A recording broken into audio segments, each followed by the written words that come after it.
এদিকে তীব্র গরমে অস্থির জনজীবন, জ্বর, ডায়রিয়া, নিউমোনিয়া, হিট স্ট্রোক সহ বিভিন্ন রোগে আক্রান্ত হচ্ছে মানুষ। এতে হাসপাতালে বাড়ছে রোগীর ভিড়। এদের মধ্যে শিশু ও বয়স্করাই বেশি। গরমে সুস্থ থাকতে অপ্রয়োজনে বাড়ির বাইরে না যাওয়া, সুতি কাপড় পরা এবং বেশি বেশি পানি পান করার পরামর্শ দিচ্ছেন চিকিৎসকরা। 1, 2, 3 ঢাকায় জমি জিতে নিন 100% ক্যাশব্যাক সহ 20 কোটি টাকার পুরস্কার।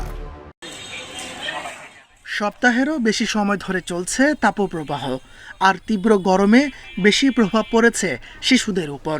শিশুরা আক্রান্ত হচ্ছে ডায়রিয়া ও নিউমোনিয়ায়। বাড়তি চাপে হিমশিম অবস্থা চাঁপাইনবাবগঞ্জের হাসপাতালে। গতকাল সকাল থেকে ডায়রিয়া, তো কালকে আমরা দুপুর পর এখানে আর কি ইন করি, তারপর এই অবস্থায় বাচ্চা ডায়রিয়া হয়ে গেছিল, দিয়ে আমরা হাসপাতাল নিয়ে এসেছি। আল্লাহর রহমতে আমি সুস্থ আছি, আমরা বাড়ি যাচ্ছি। প্রচণ্ড তাপপ্রবাহে ডায়রিয়া সহ বিভিন্ন রোগে আক্রান্ত হয়ে গড়ে প্রতিদিন 500 শিশু রোগী রাজশাহী মেডিকেলে ভর্তি হচ্ছে বলে জানান চিকিৎসকরা। ডায়রিয়া রোগীর সংখ্যা বেড়েছে, আর এমনি যেটা আমাদের সাধারণ সর্দি কাশি যেটা আমরা বলি সেই রোগীও বেড়েছে, আবার নিউমোনিয়া, ব্রঙ্কিওলাইটিস এগুলো আসছে আমাদের। পটুয়াখালীর কলাপাড়া স্বাস্থ্য কমপ্লেক্সে 7 দিনে 81 জন ডায়রিয়া রোগী চিকিৎসা নিয়েছেন। আক্রান্তদের মধ্যে শিশু ও বয়স্ক রোগীর সংখ্যাই বেশি। আজকে আমাদের হসপিটালে 25 জনের মতো ডায়রিয়া আক্রান্ত রোগী আছে। এদের ভিতরে শিশু এবং গর্ভবতী মা আছে। তো ঝুঁকির মধ্যে থাকে সাধারণত গর্ভবতী মা এবং শিশু যারা আছে। গত 2 দিনে পিরোজপুর জেলা হাসপাতালে ভর্তি হয়েছেন 175 জন।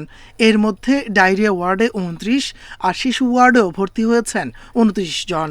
বেড পাই নেই, তারপরে বারান্দায় তো রোগীরও কষ্ট হয়, যে আমরা আইসি আমাকেও তো কষ্ট হয়। তীব্র গরমে গত 1 সপ্তাহ ধরে জামালপুর জেনারেল হাসপাতালে সেবা নিচ্ছেন কয়েক গুণ বেশি রোগী। সবচেয়ে বেশি রোগী আসছে মেডিসিন, শিশু ও ডায়রিয়া ওয়ার্ডে। 4 দিন ধরে আসছি, গরম, অতিরিক্ত গরম। এখন গরম থেকে বাবু অসুস্থ হয়ে যাইতেছে, আরো 3 দিন থাকতে হইব। একই অবস্থা চাঁদপুর ও টাঙ্গাইলের বিভিন্ন হাসপাতালে। শয্যা না পেয়ে বারান্দা ও মেঝেতে চিকিৎসা নিচ্ছেন অনেক রোগী। তাপস সরকার, ইন্ডিপেন্ডেন্ট নিউজ। তীব্র গরমে রোগের প্রকোপ বাড়ার বিষয়ে আরও জানাতে এবার কুয়াকাটা থেকে যোগ দিচ্ছেন সহকর্মী ফরিদ উদ্দিন আক্তার।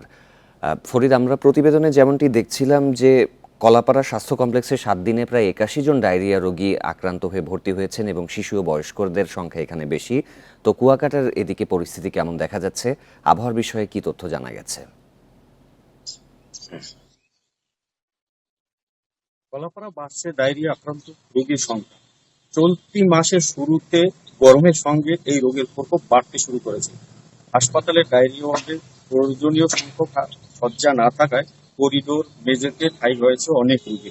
আক্রান্তদের মধ্যে গর্ভবতী শিশু, বয়স্ক রোগীর সংখ্যাই বেশি।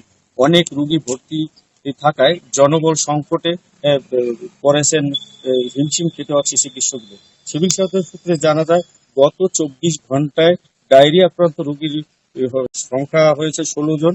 গত 1 সপ্তাহে এই উপজেলায় ডায়রিয়া আক্রান্ত রোগীর সংখ্যা 126 জন। গত 1 মাসে ডায়রিয়া আক্রান্ত সংখ্যা 318 জন। তবে এসব রোগীর সেবা দিতে পর্যাপ্ত সেলাইন মজুত রয়েছে বলে জানা যায় হাসপাতাল কর্তৃপক্ষ। আমি আপনাকে আরেকটি বিষয়ে জানিয়ে রাখি, কলাপাড়া উপজেলায় 40.2 ডিগ্রি সেলসিয়াস তাপমাত্রা রেকর্ড করা হয়েছিল। আবহাওয়া অফিস এটি কিন্তু তাপমাত্রা রেকর্ড করেছিল, সর্বোচ্চ তাপমাত্রা ছিল কলাপাড়ায় 18 এপ্রিল।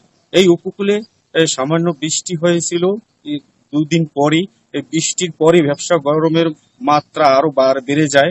তবে এতে কিন্তু বিপাকে পড়ে সাধারণ মানুষ, আর ডায়রিয়া রোগীর সংখ্যা সাথে সাথে বাড়তে থাকে। আমার সাথে কথা হয়েছে বেশ কয়েকজন চিকিৎসকের সঙ্গে। তারা যেটা জানিয়েছেন, বর্তমানে হাসপাতালে ডায়রিয়া রোগীর ভর্তি রয়েছেন। এদের মধ্যে কিন্তু তরমুজ এবং বাঙ্গিতে ডায়রিয়া আক্রান্ত হয়েছে। তাই চিকিৎসকরা তারা পরামর্শ দিয়েছেন যাতে বাসি কোনো হোটেলে খাবার যুক্ত না খাওয়া হয়, এবং পাশাপাশি সকাল থেকে বিকাল 4টা পর্যন্ত জানি রোদ্রের মধ্যে ঘোরাফেরা না করে বাসায় থাকার পরামর্শ দিয়েছে। এই ছিল কলাপাড়া হাসপাতাল থেকে আমার কাছে সর্বশেষ। গরমে বাড়ছে অসুস্থতা, এ বিষয়ে পটুয়াখালী থেকে জানাচ্ছিলেন সহকর্মী ফরিদ উদ্দিন আক্তার।